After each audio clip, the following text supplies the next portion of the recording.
Daniel, and welcome to the Emunah Project. We here at the Emunah Project are continuing in our series of videos with respect to education, information, inspiration, guidance, advice, and I want to speak on the subject of Lashon Hora, malicious gossip. We don't realize the power that our words have once they exit our mouths. It's possible that a simple, innocuous, innocent remark can cause much havoc. And it reminds me of a story of the holy Chofetz Chaim. He and a fellow rabbi were traveling on a Dvar Mitzvah, a matter of some religious significance. They were traveling a couple of days, and they stopped at an inn which was known to be impeccably kosher. Wonderful.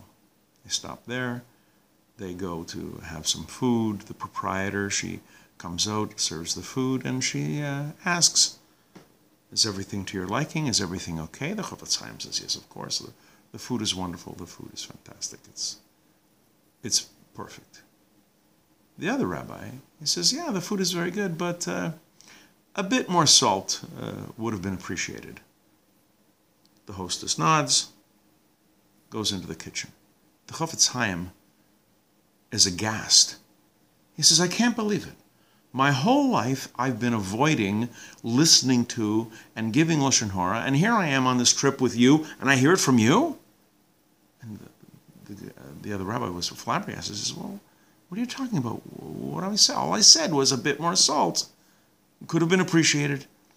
The Chofetz Chaim says, you don't know the effect of these words. What do you think is going to happen? You think the hostess, the proprietor, the owner of the inn does her own cooking? No, she has a cook. And that cook is probably a widow who's doing this to get some money to support her orphaned children. The proprietor is going to go there and tell her that the food didn't have enough salt, that she was careless, that she was not following the recipes. The cook, in self-defense, is going to deny that she didn't put in enough cook. There's going to be an argument, and ends up the cook is going to be fired, and she's got no means of support for her children. And the guy is amazed. He says, aren't you taking this a little too far? He goes, taking it a little too far. Look what's happened. You spoke Lashon Hora. You caused me and the proprietor to hear the Lashon Hora. You caused the owner to repeat the Lashon Hora, causing the cook to lie, and then you caused pain to a widow, and strife and argument between the owner and the cook. That's 6 averos, 6 sins. That's not enough? The rabbi is saying, come on, this can't be. You can't just say things like that. The Chofetz Chaim says, no, you don't think so? Come with me.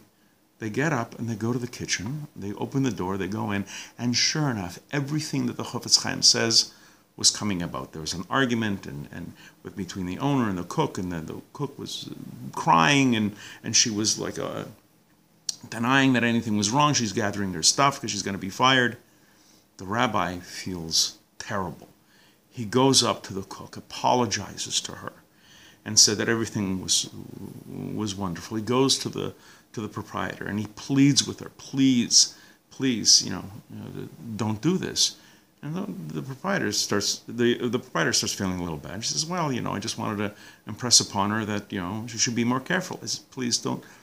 Everything was fine. Everything is fine the way it is.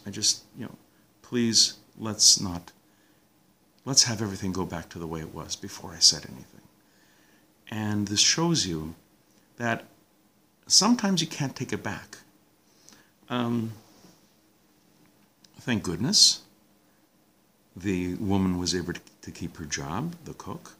The proprietor was mollified. Everything was great.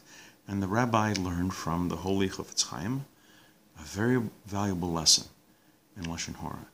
When you speak something that you don't think is all that big a deal, it could have a domino effect that never crossed your mind. We have to be incredibly careful with how we speak, not just for intended consequences, but unintended consequences. We're going to be doing more videos along these lines. Please come back. Please watch, please learn, and until next time, on behalf of the Emunah Project, I'm Daniel, and thank you too much.